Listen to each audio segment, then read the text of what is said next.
大家好，我是屠苏，欢迎收看本期节目。大家都知道啊，印度的武器装备向来都是依靠国外进口的，小到弹药枪炮，大到潜艇航母，什么都能买，什么都需要买。而在最近局势颇为微妙之际，却频频传出美国要向印度出售各种战机，比如死神无人机啊、超级大黄蜂，就连 F-35啊都准备出售了。这些事情引起了网友们的极大的兴趣。今天啊，咱们就来说一说美国向印度出售武器装备的背后，究竟隐藏着什么样的原因？印度在这其中又能获得什么样的好处呢？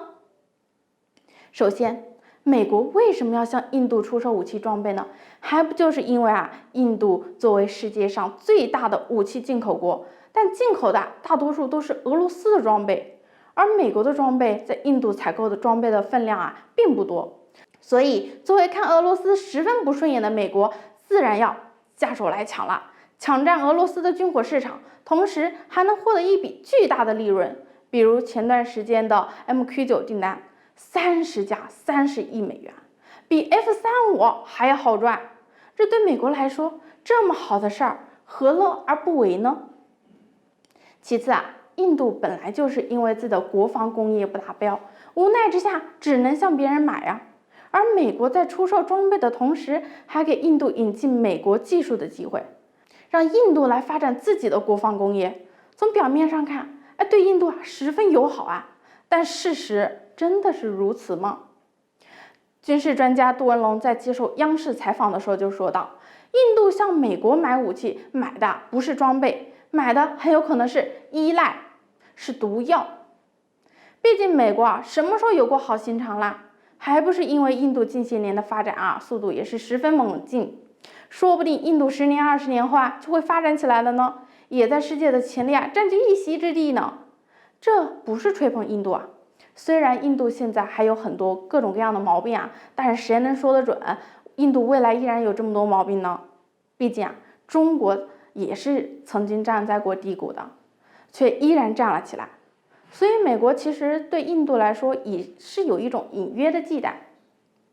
甚至现在已经很可能在布局了。就比如说印度之前想跟俄罗斯合作制造5代机，然后呢印度给钱，然后让俄罗斯造，拖了很长的时间，却还是没造出来。结果印度一怒之下，咱不造了呗，自己造。结果立刻俄罗斯他就把5代机给造出来了。你看像印度就是因为自己的国防工业不达标，所以俄罗斯他想你给钱我想造就造，我不想造坑你也没话说。所以美国也可以对印度使用这样的手段，让印度依赖美国的技术，导致印度自己的国防工业虽然能够在短期内获得极大的进步，但是从长期上看，却一点都不利于印度的国防工业的发展。就像是军事专家杜文龙所说的，这对印度来说一点都不好，很有可能就是毒药了。当然了，对印度来说也是有着不小的好处的，比如说短时间内在武器装备上实现大的进步，可以对印度的民心起到一个振奋的作用，还可以在美国提供的技术上进行研究学习，实现自我突破。毕竟自己学到的东西才是自己的。印度的国防工业如果可以在对美国的技术实现改革，或者说从美国的技术思路上找到新的研究方向，那么对印度国防工业来说绝对是有好处的。不过印度在向美国采购军事装备以及引进技术的时候，还是需要有所考虑的。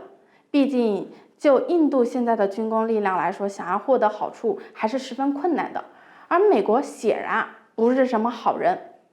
好啦，以上就是本期的全部内容啦。有想法和观点欢迎大家在评论区留言，咱们下期再见，拜拜。